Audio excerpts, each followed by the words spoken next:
Hey, good afternoon. It's Ronaldo Mesa with Real Men, Real Leaders.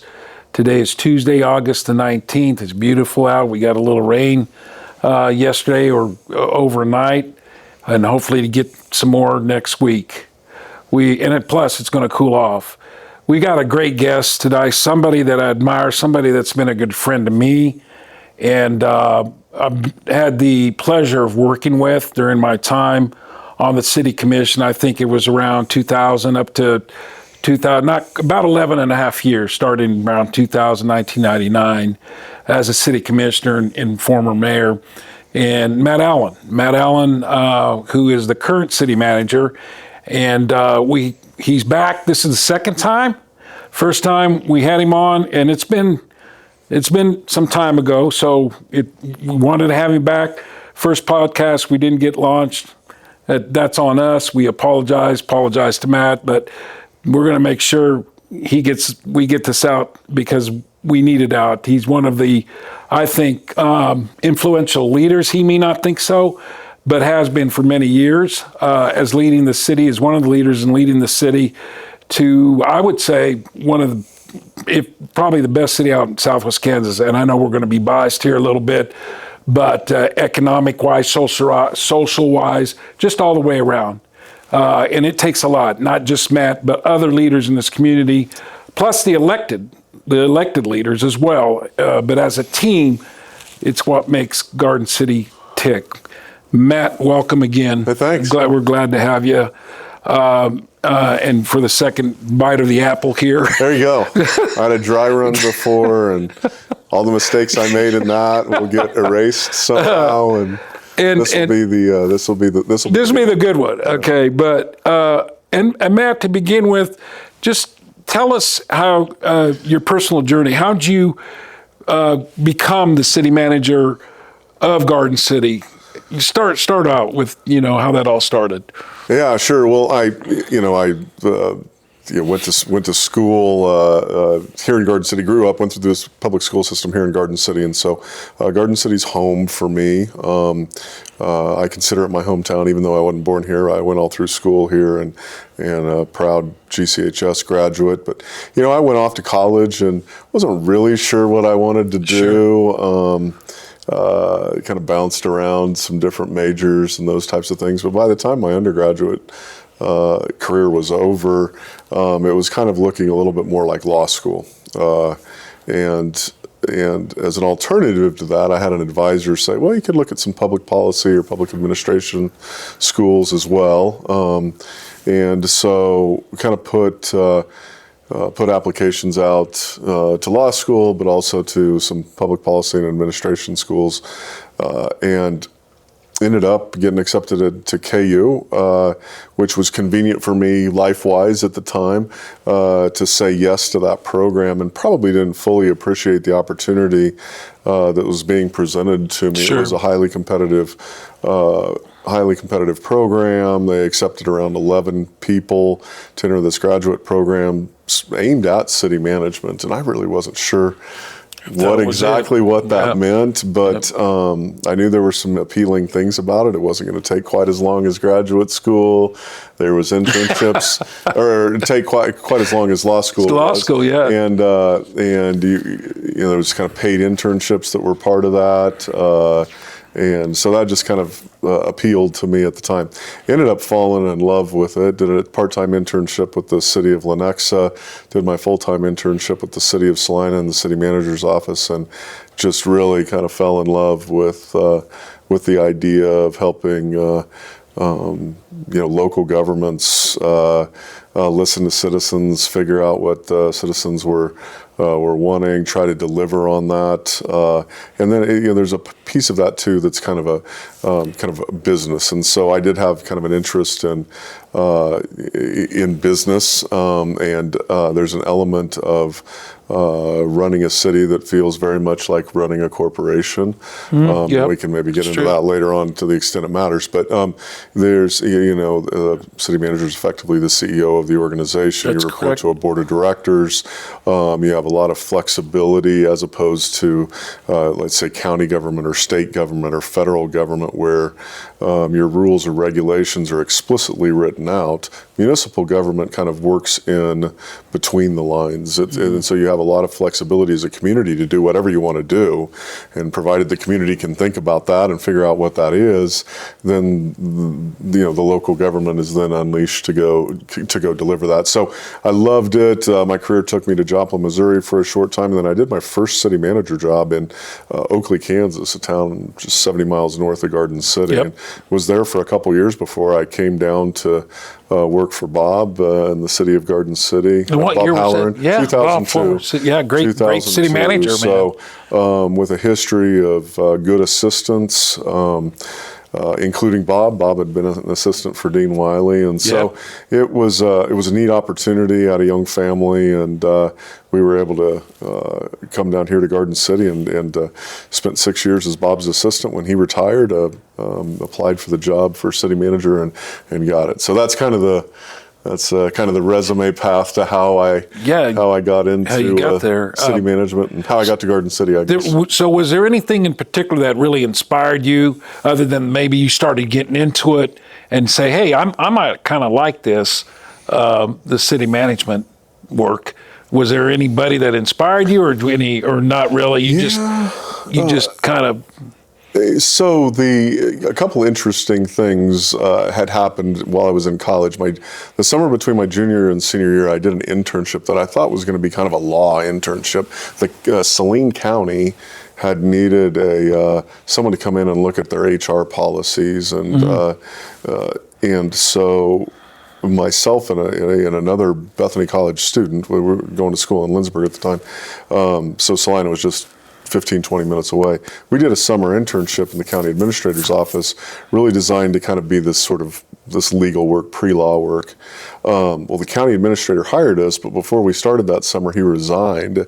And so the HR director for whom we were going to work for the summer was the interim county manager. And in Kansas, in local government, in the summer, you spend most of your time doing the budget. Doesn't matter if you're a county, if you're a school district, or you're a city, or a community college. All those public budgets have to be done during the summer. And so she had never done one before. This is the early 90s. They had just gotten a new spreadsheet software, and it was Windows based. It was the first one that was Windows based. And it's like, has anybody ever used Microsoft Excel? And like, well, I just took a business computer applications class. I'm like, I have. And they're like, you're doing the budget. So I did the Saline County budget, which really meant just kind of interacting with the department heads and telling them, okay, you used to fill this out with a pencil on a piece of paper. You just show me the piece of paper and I'll put it in the computer for you. That's kind of funny. I kind of stumbled into that, and it was really neat. I got to meet all these department heads that I wouldn't have otherwise gotten to meet. I got to kind of ask them, what is it you all do? and you kind of figure out what they do because you're looking at their budget. Like, you're like, okay, what's this oil and rock mean? And they're like, well, we got to pave over these roads and do those repairs. I'm like, oh, okay. And then you're meeting the sheriff and you're meeting the health department director. Like, what's a county health department do? And you get to kind of peek under the tent of all these different operations. You're like, well, this is kind of cool. And so I got done with that internship and went on. But then when my advisor in college that I mentioned earlier said, hey, you ought to look into public policy or public administration. And I'm like, oh, okay, but what would that kind of lead me to? And she talked about state government, she talked about like federal government jobs, but she also said, and the kind of work that she did this last summer with Saline County. I'm like, oh, well, I did like that. So, that opportunity was probably more so than a person. And there were great people. I mean, there were great people with Saline County that meant a lot to me, and I stayed in touch with over the years from that one summer. But it was really that kind of collective opportunity that for me was the trigger point. And then after that, I got to work for just some like first-rate city administrators, city Yeah. managers. These are names that may not mean anything to your listeners, but David Watkins in Lenexa was probably one of the most highly regarded city managers in Kansas, if not the country.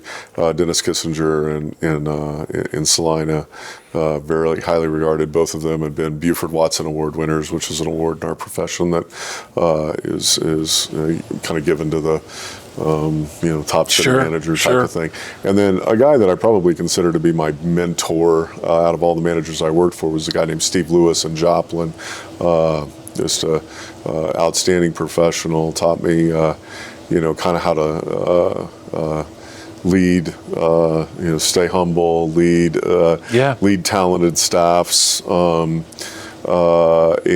really work effectively with elected officials. I probably learned that as much as anything from him. And then, of course, working for Bob was great too. Bob, another Buford Watson Award winner. So all three managers I worked for in Kansas were super top notch. And then the guy I worked for in Missouri was, the one that I probably feel the closest relationship to from a mentorship standpoint. Well, working with that kind of talent really helped you sharpen your ability to become, of course, who you are today. The thing about, and you mentioned something about being, law school, and then to me, and I think you didn't quite mention it, but you were close, about being a city manager. You do get to work with lawyers. You get to work on policy. You get to do some of those things that help form policy, ordinances, if you will. So you even though you're not an attorney, you still get to get a great opportunity to delve in that kind of verbiage, if you will, or work. Not only that, and my experience as well, we're closest to the people. And that is more great, because I did serve a couple of years in the State House, and although it was rewarding, I think serving at the local level was more so. Yeah. And you hear a lot of people say that. Not uncommon path for elected officials, especially to work at a school board or a city commission or county commission, and then then take a next step at a state government or something like that, even Congress. And that's a common theme, and I think there's some truth in that. It's what I find very rewarding about city management too, is you're working on projects. If you're working on a road project, you're driving that road home every night. I mean, it's like it's if it stinks, if you did a rotten job, you suffer along with the rest of the community about how rotten a job you did on it. So they're going to let you know about it. You got to figure, you kind of have to figure some of that stuff out. And that you accomplish something really good and something that you're really proud of, and you get to drive by it, you get to experience it. Like you get to interact with people, and they come to you, and they may be really worked up or bothered. Whether it's mad or sad or something in between. And then you get to work with them, and then they leave and they feel differently about the situation. You're able to satisfy whatever their need. You were able to allay their concerns, whatever the case may be. And you feel good about that interaction. And then you may run into them in the grocery store, and you otherwise didn't know them, but for that issue, and they'll say hi, or they remember. It's you gotta.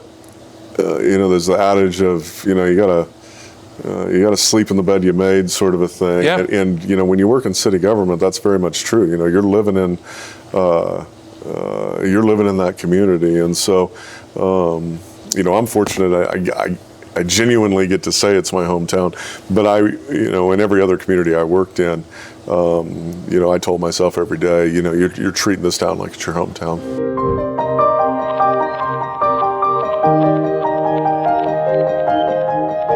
Yeah, and I want to say this before Matt's heard me say this, because when I was on the city commission as mayor, he was very instrumental in helping me be an effective. And we worked on a couple of things. One was a Southwest Kansas Coalition. One was Downtown Vision. I mean, and I'm not saying that because he's sitting here with me. He helped me as a mayor, as a commissioner, see those things through. He might not have been in full favor of them, but he was very supportive and helped me strategize. Hey, if we really want to do this, here's kind of the path we want to take. So I'm very appreciative of that, and I tell people that a lot because it's true. That's how I feel, Matt. I want you to know that my success was a result of you helping me, and of course the other commissioners. We can't get nothing done without the others voting and seeing it through. But yeah. So I really appreciated that. Now, since you've They were been fun projects. they were, and they're still intact. You're very supportive of Real Men, Real Leaders. The city has been instrumental in funding us with AFAC money, and because I think you see the value. You're part of the program. We bring you and Derek and sometimes other staff within the city to talk to our boys. In fact, we're getting ready to do that here this September. So he's fully on board with our organization, and but early on. When you came on, was there any particular? I know you faced a lot of challenges. Was there any one challenge, that really ate at you? I mean, if you care to share, you may not want to, or you struggled with, or was there anything there necessarily, or not? There's not one that takes priority over another one. And I'm not trying to put you on the spot because I know you deal with a lot of stuff. Yeah. So challenges for... And it could be leadership challenges. Yeah. There's probably a story for about every category that you brought up there. And we'll start with, kind of the... I came as an assistant in 2002. So you have March 2002, by now, the Christmas Eve fire at ConAgra. Oh, yeah. 15 months earlier had begun to look a little bit more bleak, and hey, these guys aren't building back. There isn't going to be a second packing plant in Garden City, and so the population loss really started to hit in 2000. That's a great example. Then you had that coupled with there was a kind of a mini recession around that time too, not nearly as big as the one we'd face 4 or 5 years later, but there was a national recession then. And then in response to that, the state legislature took away the supplemental money that they had made a trade to get a bigger portion of the sales tax 20, 25 years earlier. They took a bigger portion of the sales tax, said we'll return some property tax proceeds back to cities and counties in return. And there were some other things in that, but those were called demand transfers, local ad valorem tax reduction, LADTR. And they took those away in kind of just it wasn't even during a session. It was a gubernatorial action that was later ratified in the following session by the legislature. But they eliminated demand transfers mid-year. So we had a distribution of property tax receipts from the state of Kansas that we didn't receive. We had a community that had lost about 4,000 to 5,000 people, close to 20% of its population, in a 15-month period, national recession, and you've got to deal with this budgetarily. That was tough. And as an assistant, your part in working with the departments that I was responsible for at the time, but also as a member of the management team and talking through this with our finance director, who was excellent, our city manager was excellent. Just being part of that group, thinking of how do we survive and keep operations going, and then a governing body looking at what's our response in this going to be? Do we eat all of this loss?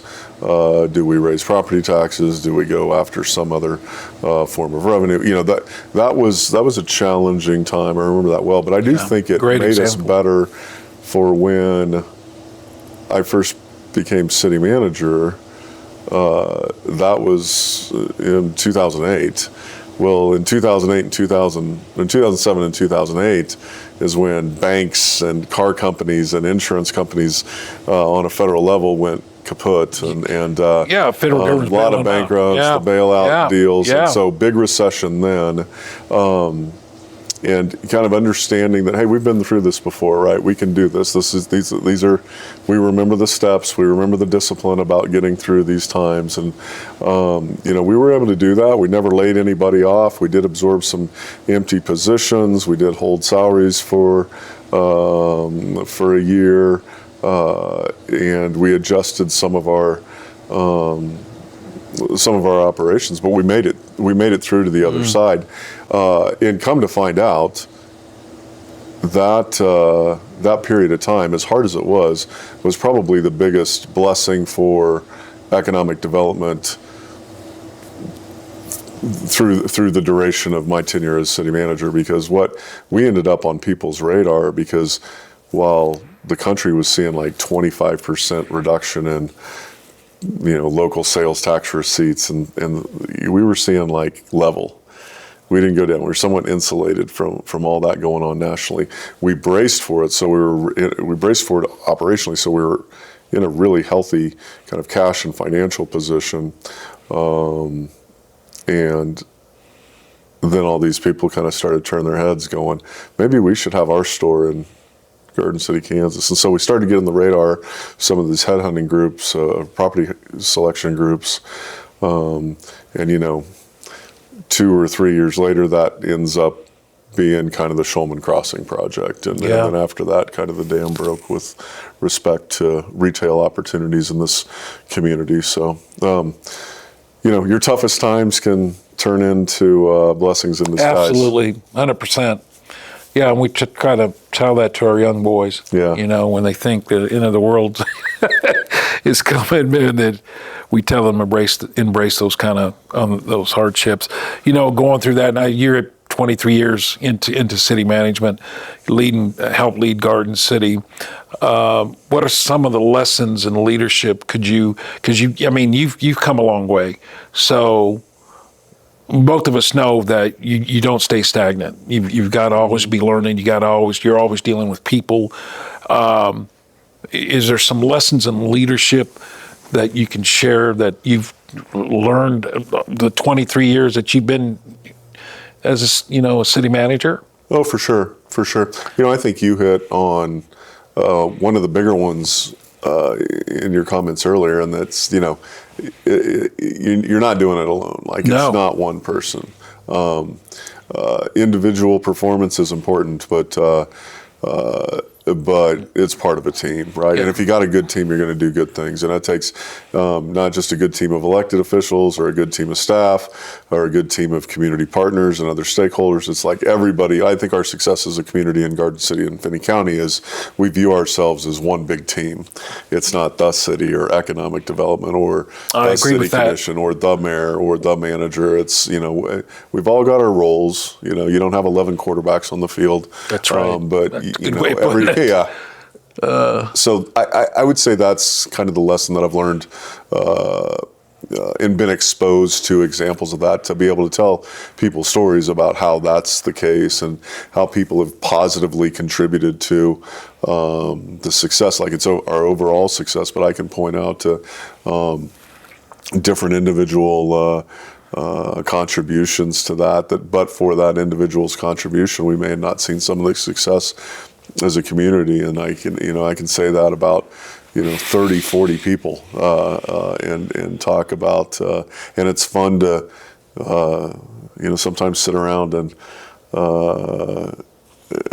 share a Coke and talk with people that remember some of those things that we went through 15 years ago or 10 years ago when we were working on some of those projects that were really exciting, but maybe at the time it wasn't an exciting time, or it was exciting, but it was exciting for the wrong reasons.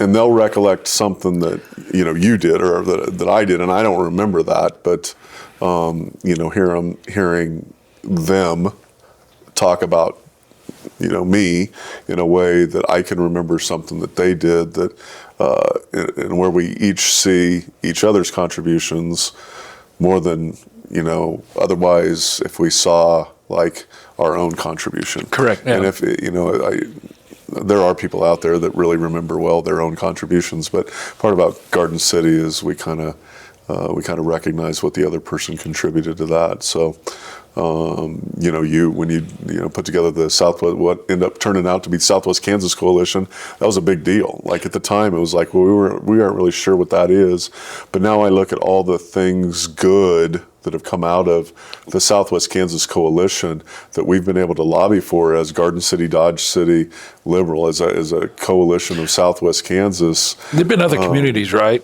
To some degree. Yeah, Maybe Hayes one- is an affiliate member Yeah. of that too, and I think maybe Ulysses dipped in and out at a time, but it's primarily been the three cities. I think early on we called it Tri-Cities, Yeah, but we it expanded was. that to Southwest Kansas Coalition to give room for others Well, to join. that got birth on a trip back from a municipal. Yeah, Remember that? Me yeah. and you were talking, and that's how that all started. But again, you're right. You hit on it. No one's going to, alone, you're not going to get much accomplished. Together, you share that, where you want to go. You get people to buy into it, but you got to sell it. I think we did, and we did a good job. Yeah. And I think together, because we did have to talk to the commission. We had to go to Dodge. We had to go to Liberal and talk to those folks and convince them, hey, this could be, because there was so much, I don't want to say fighting. Fighting's not the right term when we were working out the transportation type of things, whether it had to highways, rail, air, the airway. I'll bring up a kind of a full circle story on Okay. that. I just got an email. Yeah, please share. Just got an email today from the League of Kansas Municipalities, Yep. and they sent it to me, but they copied the director, the lobbyist that the Southwest Kansas Coalition hires. So they not only sent it to me, but they also sent it to our Southwest Kansas Coalition lobbyist as well. And the irony in that is when we first started, as a community, Dodge City, Garden City Liberals started that under, kind of your vision, your leadership, there was blowback from the League of Kansas Municipalities on that. I think they saw it as like, well, League of Kansas Municipalities, for those listening, is kind of, they represent all cities in Kansas. We wanted something that would represent the issues that Dodge City, Garden City, and Liberal could agree on, like amplify that. Not to replace the League of Kansas Municipalities, but to amplify. But they felt threatened, maybe? Amplify issues that were important to us. And they absolutely felt threatened. And I think there was a couple. I think there was organizational consequences that they felt put off, that we would do that and upset. And I think at the time you were on the board, and I think there was kind of personal consequences to you that you maybe cycled off that board earlier than you should have, primarily as a result of having started that. So you're right. And but you know what? Again, it's a leadership lesson. Because there you go. I was just going to say that. Absolutely hit on the head. It's a leadership lesson. Rather than to be open about it, maybe receptive to it, look into it. Hey, how can we help? How can we, be a, part of it right away? They feel threatened, which that's just the way some organizations feel. And we could have, as a community, or as our three communities, we could have taken such great offense to that we would have pulled out of the league, which wouldn't have been good. We and all wouldn't that. have So, done that. what was that? Those are probably around 2008, I think, maybe 2007. So 15 years later, we're collaborating, we're working together, we're sending joint emails. It's nothing for them to include, our lobbyist or our paid staff person, effectively, for the Southwest Kansas Coalition, in on an email with them, because they know that together we're stronger. So they may not appreciate it at the time, but we kind of rose above that. We didn't create a fight out of it. We just kept rolling along, being active members of both organizations. And now today, we could tell stories all day long about the effectiveness of the legislative impact of the Southwest Kansas Coalition. Been paying dividends. Yeah, for sure. And I don't know if I ever told you, I actually got some emails from a fellow out of Texas, and I think he was a local city. I can't recall the city, and I have to go way back to look, but he applauded us. He goes, I don't know if I was mayor at the time, maybe I was, but he said, Commissioner Mayor, he said, that is awesome that you guys are doing that. That's what a lot of us need to be thinking about doing, is collaborating and how we can resolve issues instead of, doing this type of thing. So that was a good one. Yeah. And it's still, and that, it says a lot when it's still in play. You know, sure. Going into that, Matt. So future. Any advice for future leaders? You would say maybe young kids out there that are looking into, because you talk to our group too, Yeah. and not just fifth. I'm talking these. We've got kids in high school that may sure. be looking at your. For sure. Yeah, you guys do a good job kind of coaching up basic servant leadership principles. I would say, most of the, if the fundamentals that I would talk about in leadership are going to be those servant leadership qualities. And nobody does that better for the young people in Garden City than Real Men, Real Leaders. And I can see it firsthand. You guys come and talk to, or you come and have us visit with them. I think we're the first session. If we're not the first session, we're like the second session. You are. And, I can tell the difference. Like, when you guys come and visit with us, we got some folks kind of wiggling around in their seats. Right. No joke, at one point in time, rolling around on the ground. And but man, by Christmas or January or February, and you catch up with your fifth graders, they are, they're looking you in the eye, they're shaking your hand, they're articulate, they're well behaved, they're doing what they're supposed to be doing. I mean, it's impactful. I mean, you can really see it. And look, I'm not paying Matt to say that, so I just want to be clear. Yeah. So as you get older, though, I think some of the keys that have benefited me are, being around people and being part of programs and learning and leadership training or learning opportunities that help you self-assess strengths and weaknesses and leaning into those strengths. I mean, where you're strong, like, don't take that for granted. But where you have weaknesses, be aware of them. Don't let them bring you down. Work on them. But also kind of, learning to appreciate that some of these things may be hamstrings that I'll have for my entire career. And I know what some of mine are, but then that means, maybe looking when you're part of a team, finding those people on your team that complement your weaknesses, and giving them some permission to, act freely, to kind of shore up your weaknesses. And when you can build a lot of trust on a team where you've got people that kind of play into other people's strengths and go look to shore other people up on their weaknesses. That's the good stuff. Yeah, that's good. Before we leave, I wanted to ask this earlier. You come from a very small community. Oakley. Sorry. To Garden City, which is a little bit bigger. Then you obviously can go on bigger cities. But at the time I was there, I think we had 300 people.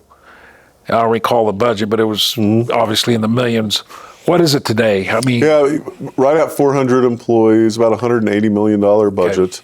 Okay. There's been some, the expanded airports probably created another 20 jobs. We have absorbed the recreation is now a department of the city, and so we have employees that are part of that, which before it would have been a commission separate from the city commission. Remember that. And our police and fire, our fire's grown by probably close to 50% since you were, so that's another 20 employees. Wow. And police department's gone from sworn and non-sworn, probably from 80 to about 100 since your time. You say, well, it's a city, you've added all those folks. We've also grown our corporate limits since you've been on the commission by about 30%. So, it's still the same number of letters in Garden City, but the land size has gone from about 8 square miles to almost 12 square miles. Wow. So, pretty significant physical growth for this community since 2008. And how many departments? We talk about 25 business units. It's maybe closer, depending on how you slice them and dice them. It could be 27, but I'm not going to get all of them. But we operate a municipal airport, third largest airport, commercial airport in Kansas. Buffalo Dunes Golf Course, which is nationally ranked municipal golf course. Lee Richardson Zoo. We currently have the Epson Tour right now. Yeah, starting this week, the women's professional tournament. So Lee Richardson Zoo is one of 220, I think, accredited zoos and aquariums and so, those are some really unique operations for cities. Yeah, Not they every are. city has those. And then, we do we do parks, we do recreation, we do streets, we do police, we do fire, we do cemetery. We've got a planning department. We do, of course, administration, human resource, IT, all the municipal courts, Wow. the whole gamut Yeah. of departments and operations. And then some of the language that our industry uses is called full service city, which you get into some of the utilities that in other communities may be offered by a private company or a cooperative. And so, we do water, we do wastewater, we do solid waste, we do electric, we have a water reuse utility, we have a stormwater utility. So we have 6 utilities as well, and those kind of operate outside of kind of the tax structure of the city. Those are all user fee based. And represent a larger portion of our budget than the tax portion. But Well, I'm glad you're sharing Yeah. that, 'cause sometimes the people out there may not know all that. So thank you for sharing that. Tell me one more thing. How do you engage the community? I know there's several ways. You've had the it's budget process, is kind of open, and and that was one thing that kind of towards the when you were Yeah, on the yeah. commission, would have been sort of an experiment that Bob was. Freed me up to take a shot at Yeah. changing things up how we did from a budget, and then also how goal setting from the commissioners. Commission, right. We did the citizen-based capital improvement planning process where we started in the fall. Around now, we're just now getting done with our budget, and so we'll start right away with next year's budget with the citizen-based capital improvement planning process. And we've tweaked that over the years quite a bit. We've done some different things. We're actually getting back a little closer to the way we first did it. We've added in some technology. We've added in some great data analysis with our friends at Finney County Economic Development Corporation. But the nuts and bolts are kind of going back to the way we first set it up, which is Interesting. kind of exciting. It's kind of come full circle that that was where we had the most engagement. 50, 60 people weighing in on what they'd like to see the community do. That information goes, to the commission and their goal setting retreat, and ultimately feeds into the departments preparing their draft budgets that later next summer will get presented.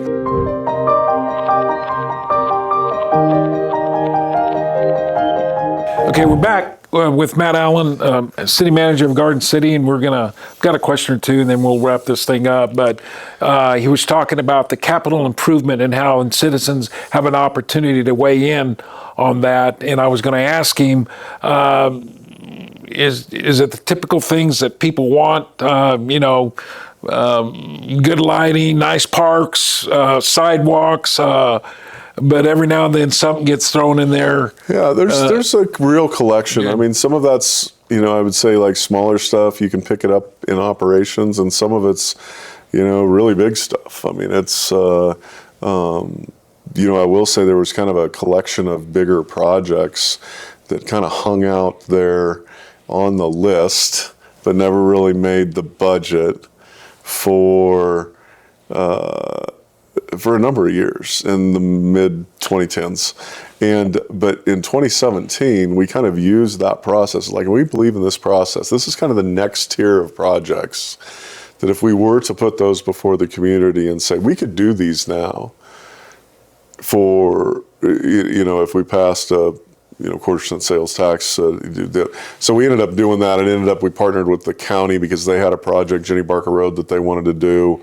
So we did a countywide 0.3%. But that was the gun range. It was the animal hospital at the zoo, 2 new exhibits at the zoo, one for the flamingos, one for the primates or the lemurs, and then gun range. Did I mention the indoor gun range? Yeah. And then Fire Station 3. What about the skate and park? Jenny Barker Was that- Road. No, not the skate park that was today. outside of that. Okay. Skate park's a project that probably hung out on that list for about 20 years. We ended up getting a grant, some grant, and then the commission really kind of had a will one year to get that one done. We had also acquired some property with the help of the Finnip Foundation to expand Finnip Scout Park on 8th Street, and so it kind of really gave a good home for that. Got that off of the water reservoir on Main Street. really kind of gave an appropriate, which man, now that's probably our most used park in town, next to Fennet Park. So that process has really kind of been a great blend of, small ideas, big ideas, doesn't matter. It's just ideas. And you get there and you get a lot of people engaged in the community, which was kind of your original question. How do you get people engaged? And, when you ask them, you give them the opportunity, they do share.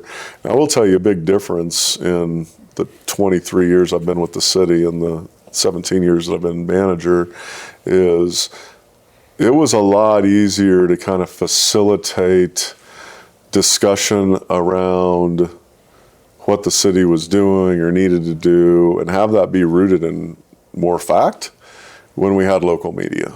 Mm-hmm. And I think there is a absence of local media now. I would agree with that. We got one reporter that tries real hard, but that one reporter is covering everything in this community, where we used to have a reporter devoted to city government. And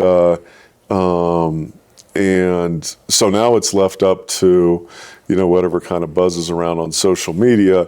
We try to put some stuff out there, but also that kind of appears state-sponsored, right? So engagement now is a lot more kind of, the city posts something and then people react to it. Or you have stuff that just goes completely off-site and it's on chat boards and, it's changed. It's, and it's probably changing at a pace that,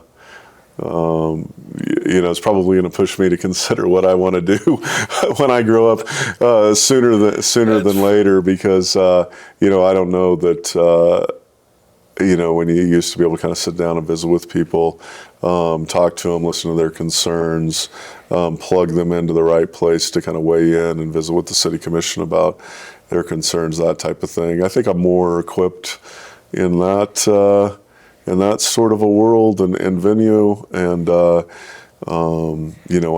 emails, anonymous social media personality, or people not anonymous that just go keyboard cowboy on everything. That's a new one, keyboard cowboy. I like that. It to me isn't engagement. Engagement is if you're willing to I agree with come that. up to the mic, take the 5 minutes, and hey, there's been plenty of people that have done that, and they may be critical of something the city's doing or critical of me, and that's fine. I mean, that's what it's about. That is their prerogative, and that is there, and I'm accountable to that, should be accountable to that. But everybody should be accountable to their words too. And absolutely. And, that's one thing that, we've lost.